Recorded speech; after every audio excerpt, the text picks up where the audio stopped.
que tu es habitué à faire en une journée, tu peux le faire en 2 heures.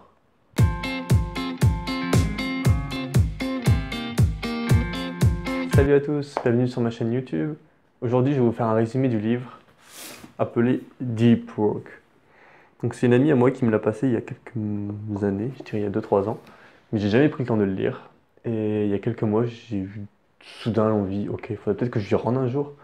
Donc j'ai décidé de le lire avant de lui rendre. Et honnêtement, ce livre était très intéressant, il m'a appris quelques techniques pas mal pour être plus productif.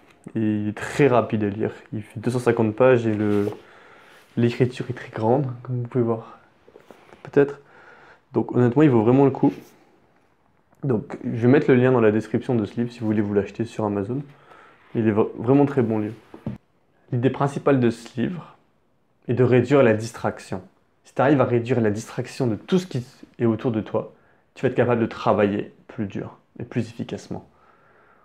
Donc en très très gros, si tu es capable de créer ta bulle et de ne pas être distrait par tout ce qui est autour de nous, parce qu'aujourd'hui, nous vivons dans un monde distrait, bah, tu seras capable de faire du deep work et d'être successful. Donc qu'est-ce que c'est que le deep work? Donc deep work, c'est la capacité de rester focus et vraiment concentré quand on fait une certaine tâche.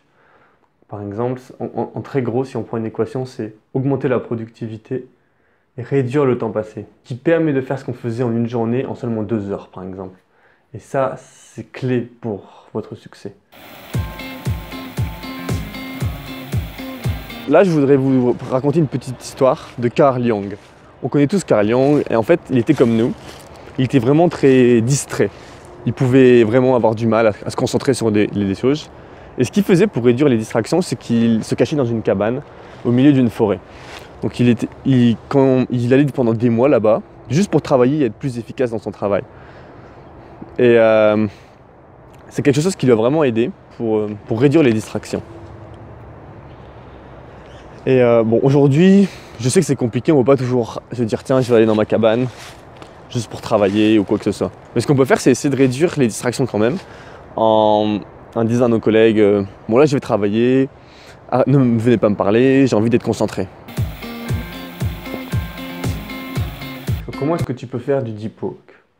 Tu dois te poser quelques questions qui sont importantes, qui vont te permettre de le faire. La première question, c'est où? Où est-ce que tu vas travailler? Tu n'as pas besoin de faire comme Carl Jung, aller dans une forêt, t'isoler dans ta cabane. Mais ce que tu peux faire, c'est à la place, quand tu es au bureau, tu préviens tes collègues, là je vais travailler. Tu peux leur dire, je vais faire du deep work, ne me déconcentrez pas, ne me parlez pas pendant 1 heure. Et les collègues comprendront, ils vont pas, même s'ils te prennent un peu pour un weirdo, après c'est pas grave. Tout ce que tu veux, c'est toi-même être plus efficace et ne pas perdre ton temps. La deuxième chose que tu dois définir, c'est pour combien de temps?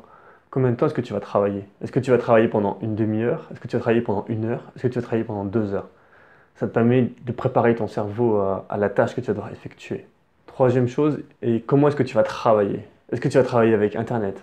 Avec ton téléphone? Non, non, non. Tu ne vas pas utiliser ton téléphone, tu ne vas pas utiliser Internet. Tu vas réduire toutes les distractions possibles. Sur ton bureau, tu enlèves tout ce qui pourrait te distraire. Et je voulais vous parler de quelque chose qui était le téléphone. On utilise vraiment tous notre téléphone tout le temps. Il y en a qui l'utilisent le matin quand ils se réveillent. Première chose, ils vont checker leur Instagram, leur post, quoi que ce soit. Il y en a qui même qui checkent leur email quand ils font ça. Il y en a qui font la dernière chose le soir, ils vont juste checker leur téléphone et ils vont se dire ok, dernière fois, ils vont regarder un dernier message, même peut-être leur email. Et en fait, ça, c'est pas bien. On est accro à nos téléphones. Et quand on veut travailler, c'est important de savoir se détacher de son téléphone et de ne pas l'utiliser. Donc je voulais vous partager quelques astuces que vous pourrez utiliser pour l'utiliser moins et être moins accro.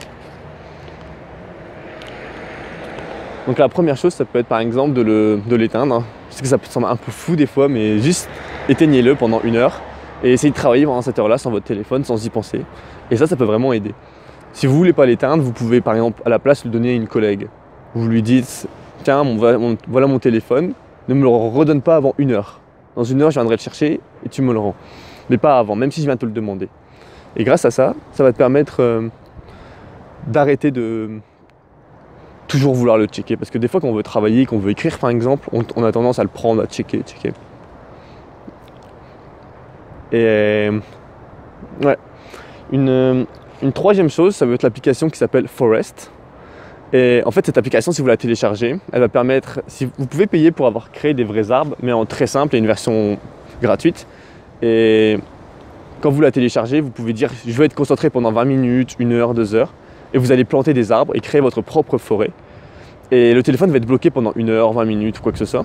Et du coup, ça vous permet d'être concentré, de ne pas utiliser votre téléphone grâce à une application. Donc c'est très pratique, c'est vraiment une très bonne application pour travailler ou par exemple faire la méthode Pomodoro. Une autre chose que vous pouvez faire, c'est définir des périodes de temps pendant laquelle vous êtes autorisé à utiliser votre téléphone. Donc dire par exemple, j'ai le droit d'utiliser mon téléphone pendant le coffee break. Pendant la pause café, je vais utiliser mon téléphone de 10h à 11h, allez, 10h à 10h15. Et vous n'utilisez pas en dehors de ça. Ce qui vous permet de vraiment savoir quand vous utilisez et quand vous ne l'utilisez pas. Et ça permet de vraiment créer des barrières entre l'utilisation et la non-utilisation du téléphone. Donc bien sûr, ce n'est pas une raison pour prendre un café toutes les 10 minutes, mais ça peut vraiment vous aider si vous avez des problèmes avec votre téléphone.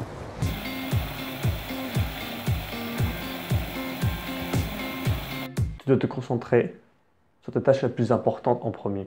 Quand tu arrives le matin, tu te concentres sur vraiment la tâche que tu dois faire, la plus importante. Tu dois avoir un objectif, une tâche à faire, une tâche à réaliser. Souvent on dit « eat your frogs first ». C'est une petite expression pour dire que tu dois te concentrer sur la plus difficile tâche en premier. Et que lorsque tu fais cette tâche, tu ne dois pas multitask. Ça veut dire que tu ne dois pas faire plusieurs tâches au même moment. Tu dois faire cette tâche-là et seulement celle-là, aucune autre.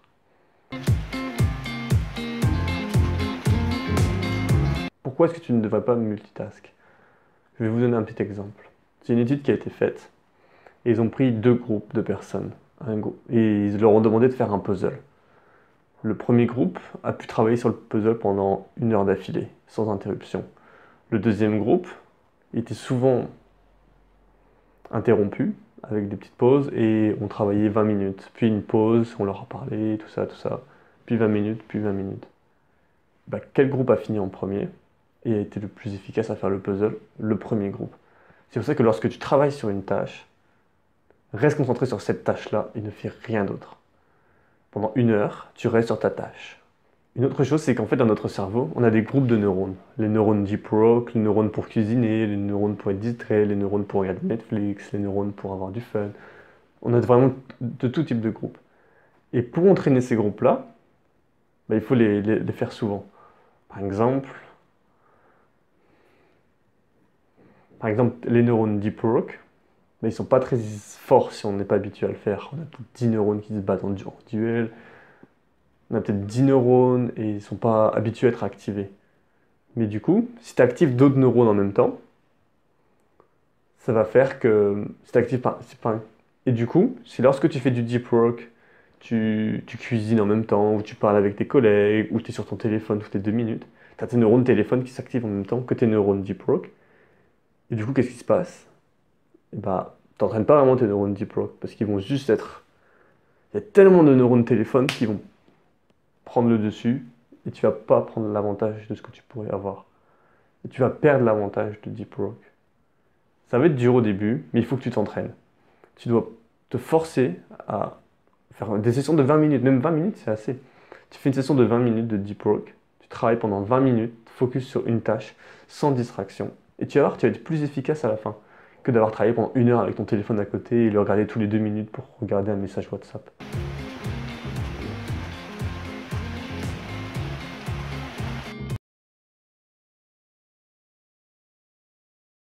Quelque chose qui est sympa, c'est de garder trace de ce que tu fais en prenant un grand tableau ou une feuille de papier ou un calendrier, comme tu veux.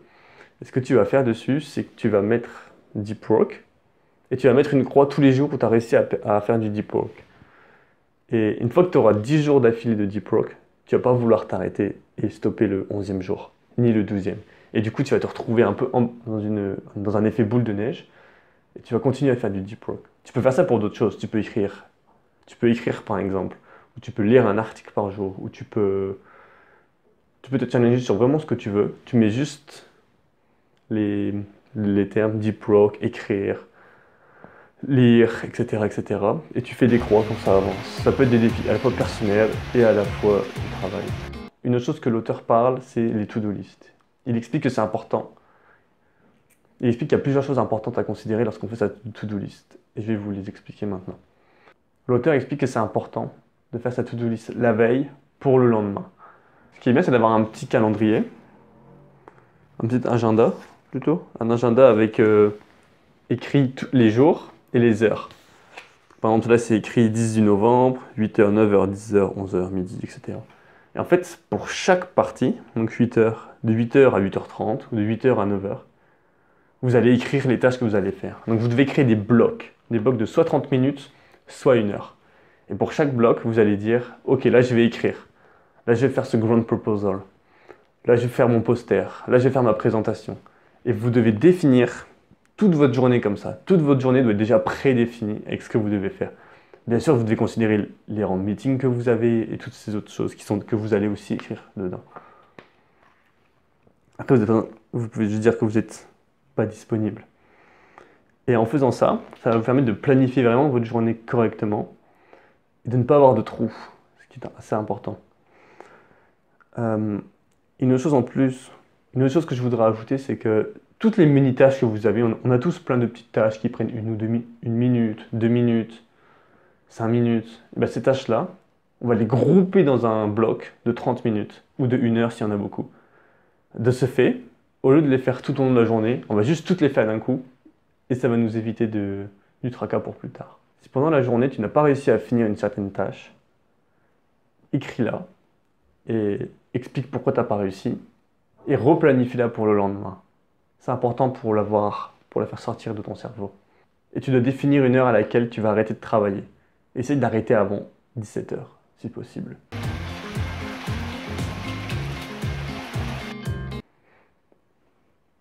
Ok, donc maintenant, je vais vous parler de la shutdown routine.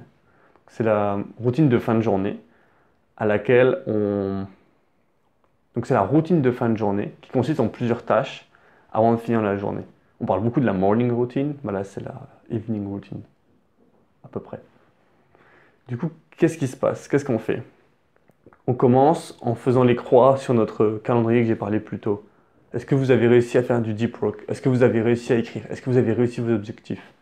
Hop, on fait une croix. Deuxième chose, on fait la to-do list. Donc premièrement, on check, est-ce qu'on a réussi les objectifs de la journée? Si oui, c'est bien. Sinon, on fait ce que j'ai dit plus haut. On écrit pourquoi est-ce qu'on n'a pas réussi l'objectif et on le remet au lendemain ou à plus tard si c'est pas possible pour le lendemain.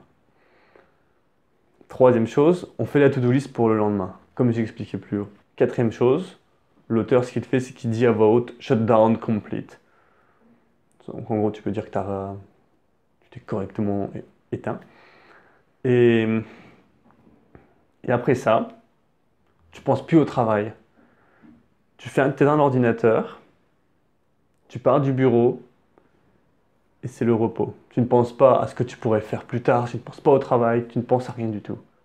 Et de cette façon-là, tu vas être plus productif au long terme.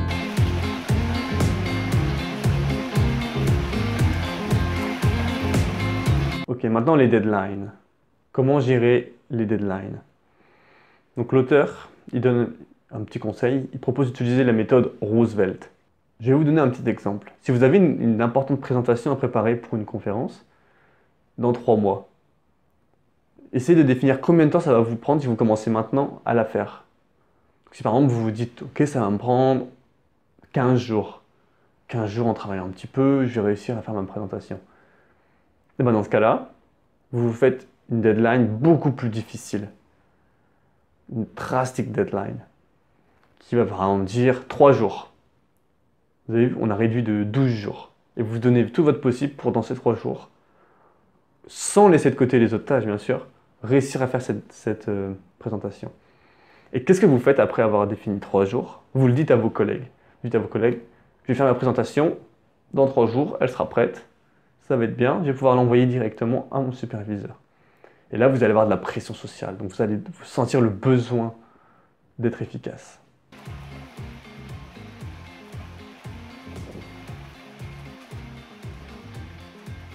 Première fois que tu vas faire du deep work, ça va être vraiment difficile. Tu vas être distrait, tu vas commencer à partir dans toutes les directions, pas savoir quoi penser, à pas savoir quoi faire. Ça, c'est normal. Ce qui arrive à tout le monde, on a tous tendance à ne pas être vraiment concentré quand on travaille. En fait, le truc, c'est que si tu arrives à faire du bon deep work, tu vas pouvoir faire ce que tu faisais avant en une journée en 2 heures. Ça, c'est un sentiment qu'on peut avoir quand on fait de la recherche ou une thèse, par exemple. C'est que tout le monde dit que tout le monde est surchargé, tout le monde travaille, tout le monde arrive. Des fois à 8 heures, ils partent à 20 heures, tout ça, tout ça. Mais toi, si tu arrives à t'organiser bien, je pense que c'est possible de ne pas finir à 20 heures et de partir plus tôt. Et si tu pars plus tôt, ne te sens pas coupable de ne pas rester. Donc voilà, j'espère que vous avez aimé cette vidéo. Si oui, n'hésite pas à la partager, mets un petit pouce bleu et abonne-toi. Donc je te dis à bientôt dans une prochaine vidéo. Ciao.